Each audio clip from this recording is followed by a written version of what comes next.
Monsieur le ministre, permettez-moi de débuter ma question par ces quelques mots de circonstance.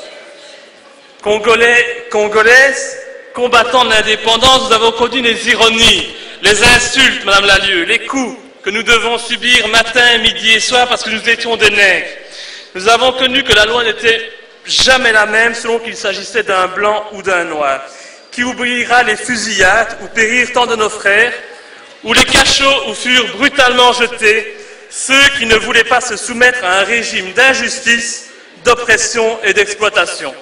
Ce discours, Monsieur le ministre, vous l'avez reconnu, c'est le discours de M. Lumumba en 1960 lors de l'indépendance du Congo. Et pour avoir osé dire cette vérité, il sera assassiné et tout laisse à croire que notre pays a sa part de responsabilité. Il avait pourtant raison, M. Lumumba. Et je regrette aujourd'hui, excusez-moi de parler fort, mais puisque le clan PS ne fait que parler, et je regrette aujourd'hui, Monsieur le ministre, d'être le seul à réclamer des excuses de la part de la Belgique pour les crimes et les méfaits commis durant la colonisation, pour l'esclavagisme et la torture. Le pire, M. Renders, c'est que depuis 1960, en fait, rien n'a changé. Le Congo est toujours une colonie belge, une colonie de la communauté internationale. L'injustice y est toujours omniprésente et les opposants sont toujours opprimés par le pouvoir en place. Notre pays, lui, continue, par votre voix, par celle de M. Di Rupo, à honteusement soutenir un président fantoche qui a été placé à cette fonction par le grand Manitou du MR, votre ami, même si je ne sais que ce n'est pas le cas, Louis Michel, qui aura fait fortune sur le dos de la misère du peuple congolais. Alors, pendant que la Belgique favorise ses intérêts financiers, eh bien, le président Kabila, lui, assassine et affame sa population. Alors, ma question va être très claire, Monsieur le ministre.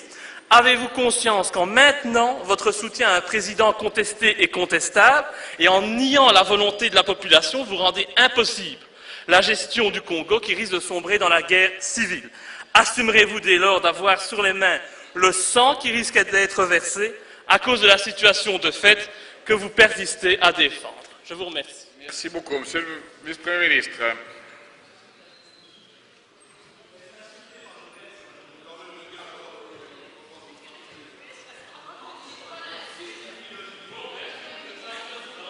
La parole est au vice-premier ministre et ministre des Affaires étrangères. Merci, Monsieur le Président. Je ne veux pas revenir sur les différents commentaires de M. Louis, simplement vous confirmer que nous suivons le processus au Congo de manière très assidue en fonction de la demande que nous avons formulée de voir s'améliorer le processus de compilation des résultats à l'occasion des élections législatives. Pour le reste, je rappellerai simplement 2 ou 3 choses pour M. Louis. La première, c'est que je dois quand même lui confirmer que le Congo est bien indépendant.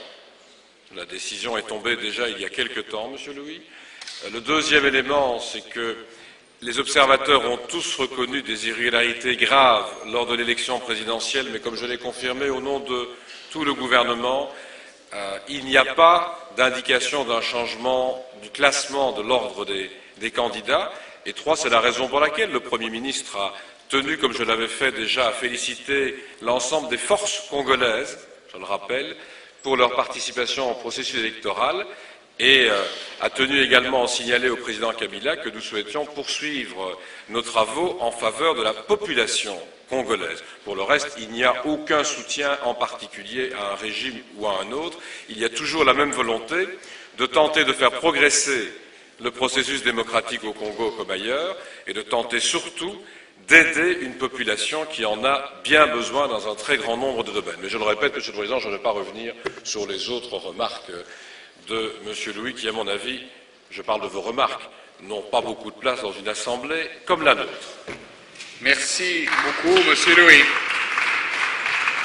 C'est évidemment beaucoup plus facile, M. Renders, de ne pas en parler et de se voiler la face. Maintenant, je vous confirme que le Congo n'est pas indépendant, puisque ce pays, et surtout le peuple congolais, n'a pas le droit d'élire son président, et qu'avant d'être le président des Congolais, c'est le président de la communauté internationale, pour permettre à cette même communauté internationale et à la Belgique de se servir des richesses du Congo, alors que la population, elle, meurt de faim tous les jours quand elle n'est pas assassinée par Kabila que vous défendez.